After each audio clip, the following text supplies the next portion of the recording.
আমরা আপনাদের কাছে নতুন বাংলাদেশের বার্তা নিয়ে এসেছি। যেই বাংলাদেশে আমাদের প্রথম এবং প্রধান যে জায়গাটি, সেটি হচ্ছে আমাদের নতুন বাংলাদেশ হবে বৈষম্যমূলক বাংলাদেশ। আমাদের এই বৈষম্যহীন বাংলাদেশ করার জন্য আমাদের নতুন যে বাংলাদেশটা হবে, আমাদের অতীতে যে বৈষম্যমূলক যে বাংলাদেশটা ছিল সেটার ঊর্ধ্বে উঠে আমরা একটা বৈষম্যহীন বাংলাদেশ আমরা গড়ে তুলব। গতকাল হচ্ছে আমাদের প্রধান উপদেষ্টা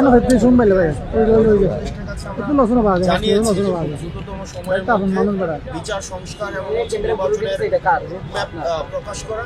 এই সার্বিক বিষয়গুলোতে আসলে জনগণের যে মতামত রয়েছে বা জনগণের যে প্রত্যাশা রয়েছে, জন আকাঙ্ক্ষা, সেগুলো হচ্ছে জানার জন্যই হচ্ছে আমরা এটা শুরু করেছি। আমরা চট্টগ্রাম দক্ষিণের মধ্য দিয়ে শুরু করেছি।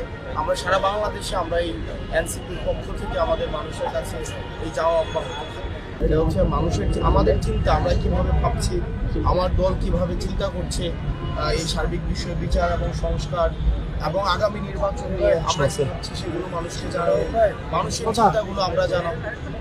যেটার মিথস্ক্রিয়ায় হচ্ছে আমরা একটা হচ্ছে জনগণের ভাবনাগুলোকেই তো আমরা কর্মসূচির মধ্যে দিয়ে রাজনৈতিক দল প্রকাশ করি, আমরা কর্মসূচির মধ্যে দিয়ে আমরা প্রকাশ করবো। সেটির জন্য হচ্ছে বিভেদ বিষয় হচ্ছে পলিসির জায়গা থেকে রাজনৈতিক দলের মধ্যে মতপার্থক্য থাকবে। আবার যখন সংকটকালীন সময় আসে তখন সেটা হচ্ছে আবার আমাদের এই বিভেদটাই হচ্ছে আবার আমরা হচ্ছে কাটিয়ে উঠে আবার ঐক্যবদ্ধ হই। এটাই হচ্ছে আমাদের জাতীয় চরিত্র। সেই জায়গা মত পার্থক্য এই বিষয়গুলো হচ্ছে যেমন চলমান রয়েছে, আবার জাতীয় সংকটকে উত্তরণের জন্য হচ্ছে আবার সামগ্রিক প্রচেষ্টা অব্যাহত রয়েছে।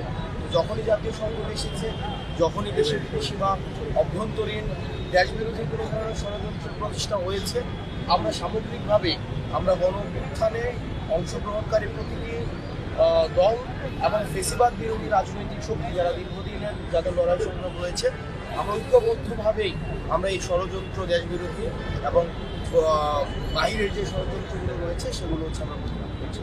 তারা কোনো রাজনৈতিক দলের প্রতিনিধি হিসাবে না, এনসিপির প্রতিনিধি হিসাবে তারা এই সরকারে নেই, বরং হচ্ছে এই গণ-অভ্যুত্থানের সবার প্রতিনিধি হিসেবে হচ্ছে তারা হচ্ছে এই অন্তর্বর্তীকালীন সরকারের প্রতিনিধিত্ব করছে। তাদেরকে একটা দলীয় পরিচয় করানোর মধ্য দিয়ে তাদেরকে যে ট্যাগ দেওয়ার চেষ্টা করা হচ্ছে, এই বিষয়টিকে আমরা নিন্দা জানিয়েছি।